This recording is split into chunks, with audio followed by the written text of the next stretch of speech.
Hello and welcome back. I've had a comment from Dryad on my YouTube channel just asking, can you do a vid on setting up a nice basic template to allow a faster workflow, i.e. grouped channels, busing, preloaded sidechaining and compression, etc.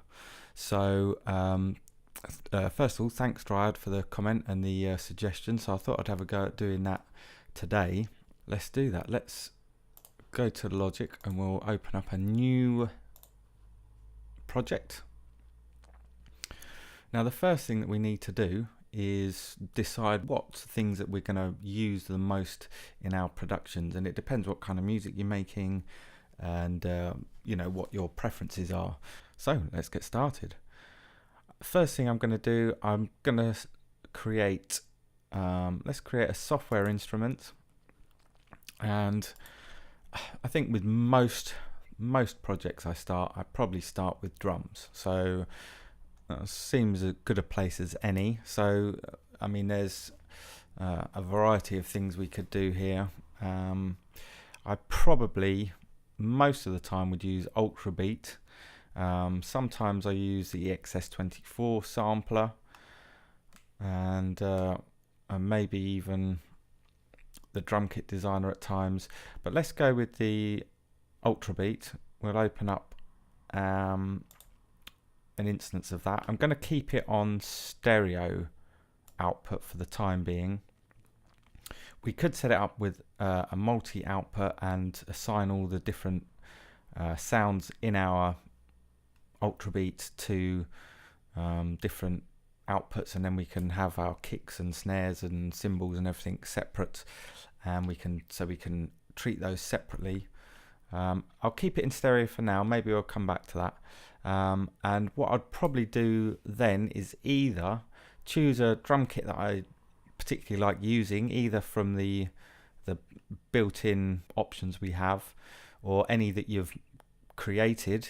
Or the other option would be to choose the drag and drop samples kit, so that you've got a clear preset that will allow you to chuck in whatever drum sounds you want and build your own kit.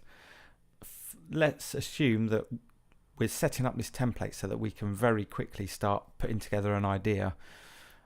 So I would suggest maybe the best way would be to pick a kit that you like the sound of, and once you've sort of got a drum beat together, you can always swap out some of the sounds and change it as you feel you know, is appropriate. So I don't know, if I just pick one of my presets. Okay, so we've got a few sounds in there. There's not a lot, but that's something to get us started. Okay, and let's stick with the drums for now. Now, what I would usually do with drums is I would have a parallel drum compression channel, so I can compress the drum sounds and then run that in parallel with the main output of the drum synth or the drum sampler, and sort of blend the compressed sound back in with the dry signal. So let's do that first. So the first thing I'll do is come down to our bus sends, and we'll choose bus 1, and let's name this drum comp. And so the first thing I would probably do, not always, but I would probably use an EQ on there, just in case I want to maybe cut out some of the super lows and possibly cut some of the highs, and then maybe shape the sound. So let's just put a low cut and a high cut, just cutting out all the extremes, and it's there if we need to adjust it at all.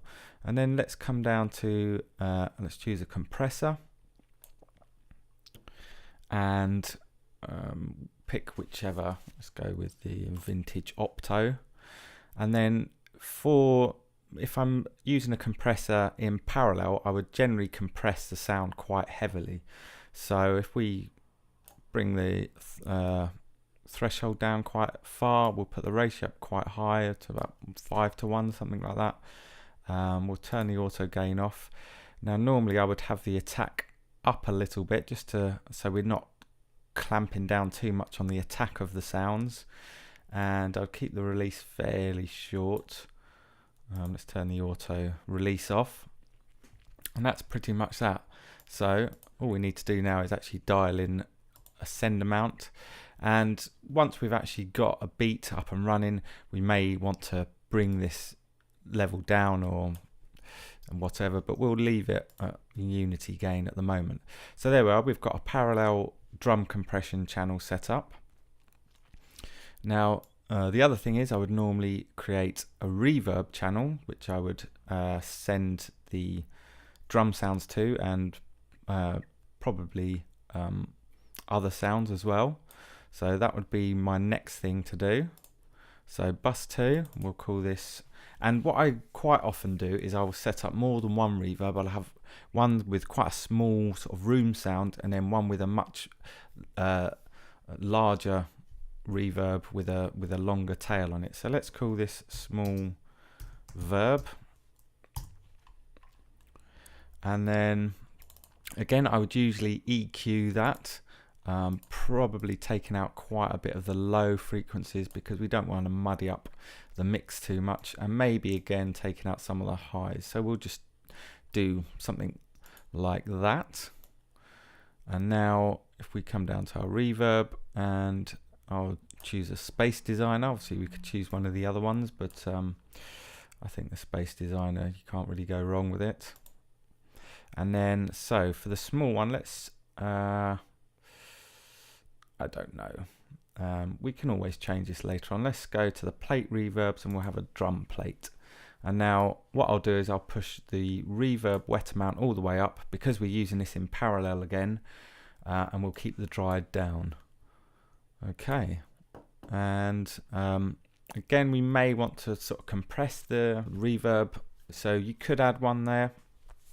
I'm going to leave it for the time being. So let's create another bus 3, and again we'll set up another reverb. This time we'll do a large verb, and again EQ, and again space designer, and we'll choose, what should we have? Something quite a long, let's go with the huge room, shall we? And again we'll push the reverb wet amount all the way up, and there we go. Okay, so what would we want to do next? Now for electronic music production,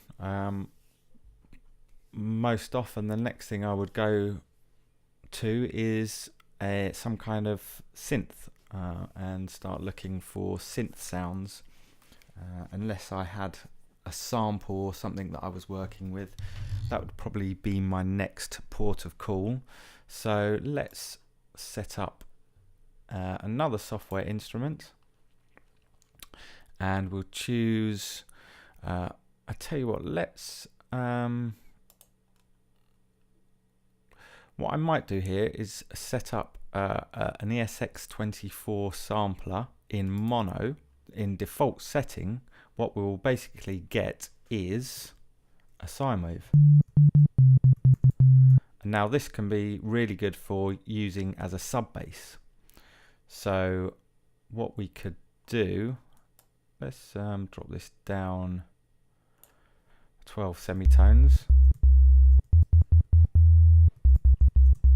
Okay, and I'm just going to push the attack up a little bit because we're getting a bit of a click at the start there, and the release up a little bit as well.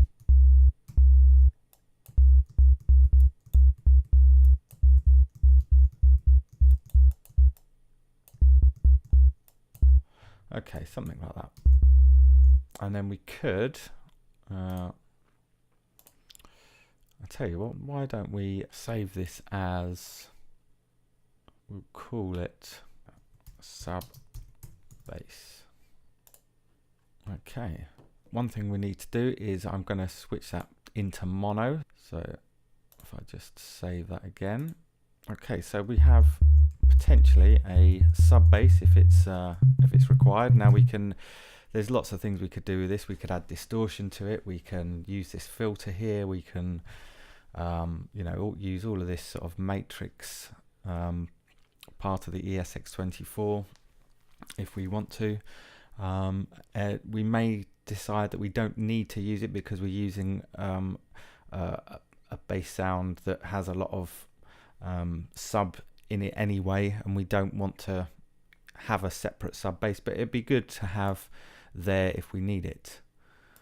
So let's create another software instrument, and this time we'll choose another synth, or we'll choose a synth rather. So let's say choose Alchemy, and let's close this down.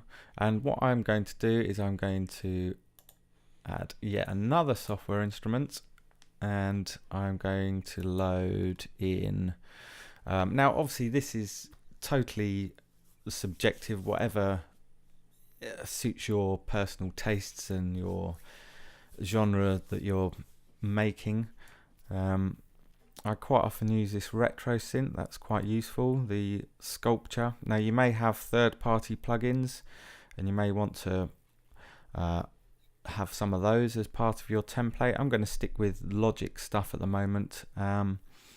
I'm going to open up an ES2 as well because I quite often use that in stereo, and we'll just leave that in the default setting for the time being. Okay, so I'm going to leave those synths alone at the moment. What I'm going to do now is I want to add some audio channels in.